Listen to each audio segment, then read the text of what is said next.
Attention mga SSS members and pensioners, ngayong April 7 na, makukuha at matatanggap nyo na ito. Magagamit nyo na. Pag-uusapan natin sa video na ito. Hold up.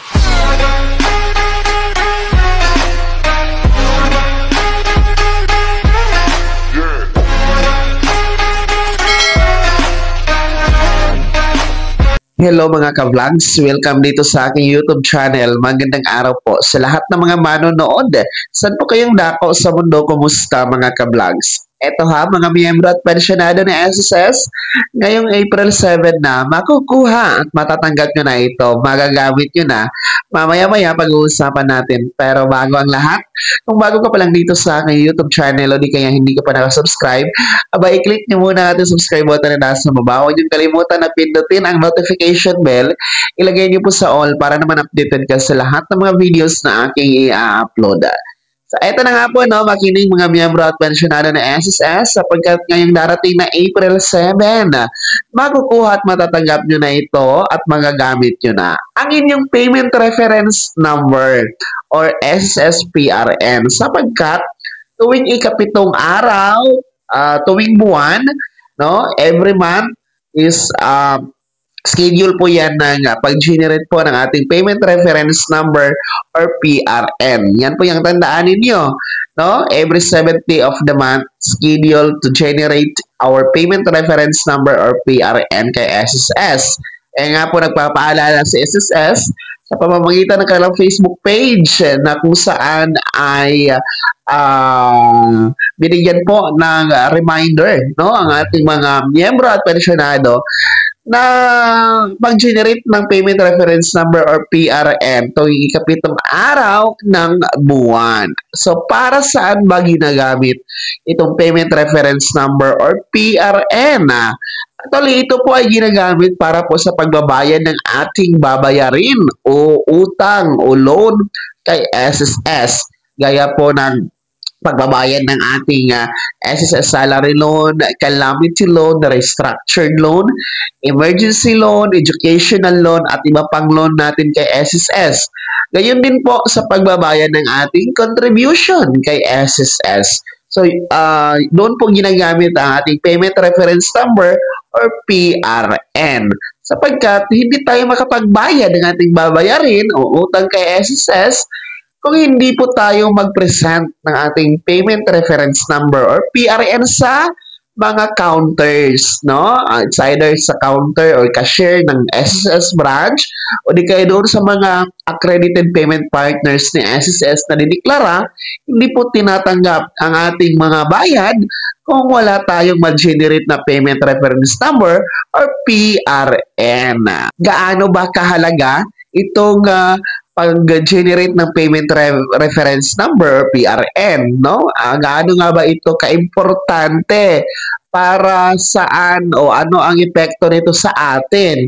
Well, actually, the objective naman o layunin nitong payment reference number or PRN ay para masiguro na mapunta sa tamang tao, mapunta sa iyo talaga yung bayad mo, insaktong halaga, no, exact amount, walang labis, walang kulang.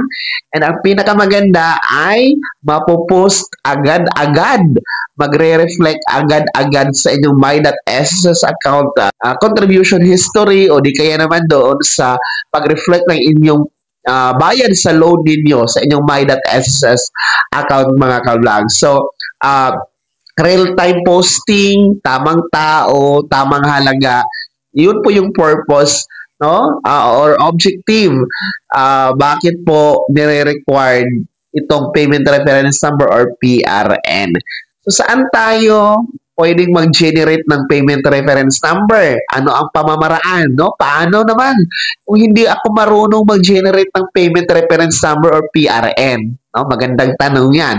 Pero una, sa mga marunong, no? Sa mga gamay na gamay ang paggamit ng online, no, sa kanilang cellphone, makapag-generate tayo ng ating payment reference number or PRN sa pamamagitan po ng ating My.SSS account.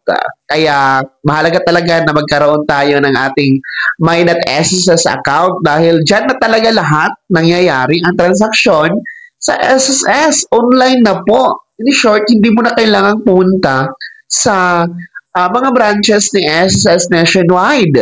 Dahil through My.SSS account, saan ka mang dako sa Pilipinas o sa mundo, you can access your portal. No? Pwede kang mag-apply dyan ng loan, pwede kang mag-file ng benefits, pwede kang mag-check ng iyong contribution.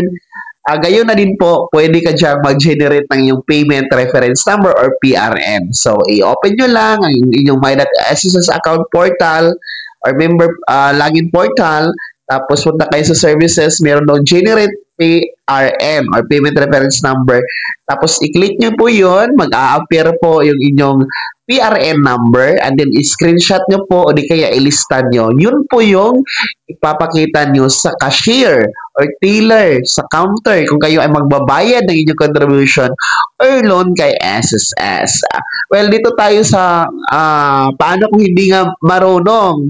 Kasi lalo pa sa mga nakakatanda, mga seniors natin, hindi marunong sa online. Well, pwede kayong mag-walk-in. Pumunta kayo sa pinakamalapit na SSS branch na malapit sa inyong lugar. Magpa-assist kayo doon sa information table or information desk, no? Para magpa-generate kayo ng yung payment reference number or PRN. Pwede po 'yon. No, kung hindi kayo marunong talaga online, lalo na sa mga nakakatanda natin. Para diretso na din po, no? Punta kayo sa branches para magpa-generate ng payment reference number. Tapos diretso na kayo bayad sa cashier ni SSS, no? Para tuloy-tuloy po ang inyong transaction.